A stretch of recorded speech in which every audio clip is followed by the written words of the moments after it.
बिस्मिल्लाहिर्रहमानिर्रहीम। अस्सलाम वालेकुम। मैं हूं कील शहजाद और आप देख रहे हैं FSP के नेचर। आज की वीडियो में हम आपको अर्तुगरुल गाजी का मकबरा दिखाएंगे।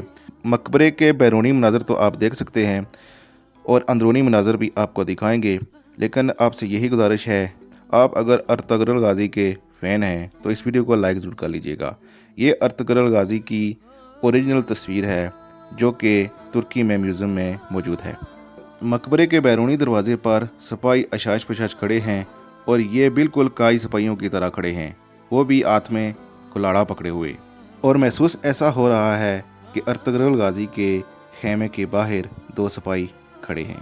मकबरे के अंदरूनी मनाजर भी आपको दिखाएंगे, लेकिन इससे पहले ये कब्र देख लें।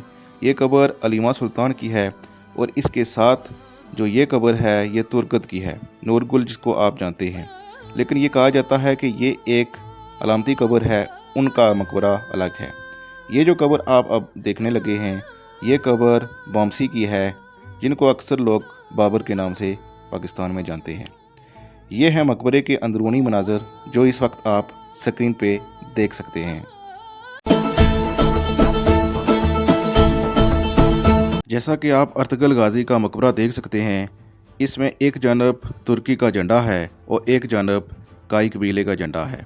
इसके साथ साथ बहुत से झंडे सामने भी आप देख सकते हैं। ये मुख्तलिफ झंडे खिलाफत उस्मानिया के इख्तिताम के बाद जितने भी ममालिक बने उनके हैं। ये मकबरा आज भी तुर्की में वाक़या है, वो तुर्की जिसकी बुनियाद अर्तुगरुल गाजी ने खुद डाली, जो अनातोलिया से चले और सकोत तक गए। इनका मिशन सिर्फ और सिर्फ एक इंसाफ वाली रियासत था।